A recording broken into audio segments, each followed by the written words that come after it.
Hello. I am back and sitting and yapping out my thoughts. But if you guys clicked on the video today, then you already know what it's about. You can identify with something, but you can't make it your identity. The way that I see my own identity is that it is a collection of a multitude of things. I identify as a sister, a caretaker, a social media girly. I identify as multiple things, but none of those things are my identity. I think that I can confidently say that I am a multi-hyphenate, but that was also because the environment that I was in and the choices that I made allowed for multiple things to develop at the same time. And I also think it's the same for everybody else. Everyone can do multiple things. Look at children. Look at children. They're picking up things all the time. But as we get older, and this kind of ties back into the last video I made on confidence, but a lot of the time you grow up, you find something you're good at, and then you try to hold on to it. You try to work on it, right? But what can kind of happen is that you hold on it too tightly, and then you just rely on that one thing to basically build your whole identity around. And that's not very healthy. Let's take it to the most honorable thing I think you can do as a human, which is raise another human, right?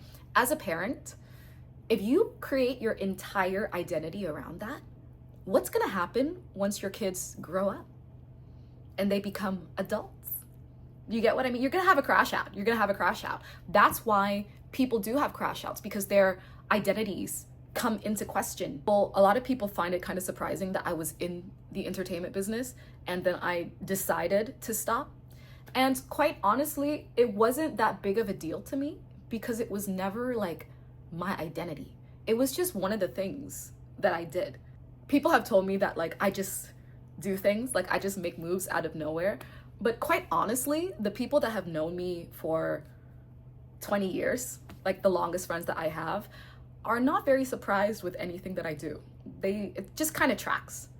Like if you zoom out, I'm very consistent. I'm not very easily swayed because no matter what happens, I have multiple anchors that are my identity. It's not just one pillar that can get knocked out. But yeah, a lot of the times people try to hold on to an identity for, quite honestly, external validation. We're looking at other people for guidance on what we should do with our lives. I don't know, I say quite often that I don't give a fuck. And what I mean by that is not that I don't care. It's more so when I catch myself caring, I ask myself why I care. And I try to find the reasoning behind it. And if it's not a good reason and it doesn't align with who I want to be, the values that I have, I move it to the side. And so sometimes people think that that's just like moving through life with certainty, but it's more so like I've already asked myself the questions, which is why I am so sure. Do you get what I mean? Also, one more thing when it comes to defining your identity and also trying to define somebody else's identity. Most people, when they meet me, they think that, I'm just a hot girl, I can't cook. What? I am the caretaker of my household, but I guess because I'm hot, I don't know how to cook. On the flip side, I had a friend that saw more of my daily life, and she started saying that, oh, Cindy's such a mom. Cindy's just such a mom.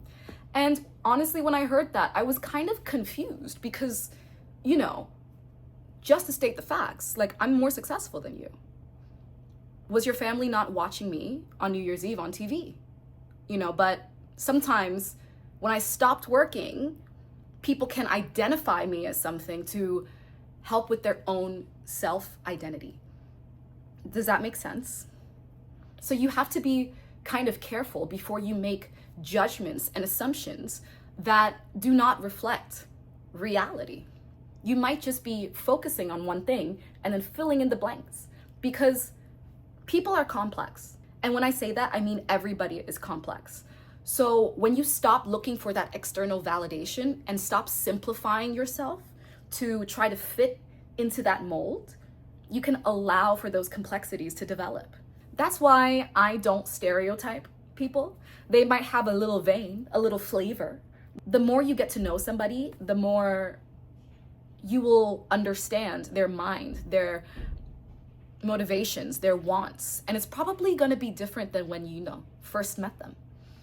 So yeah. Anyway, I hope this made sense. I kind of like rambled a bit.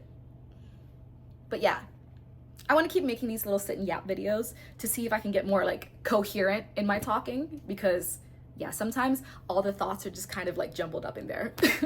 But yeah, I hope you guys enjoyed this video, and I'll see you next time.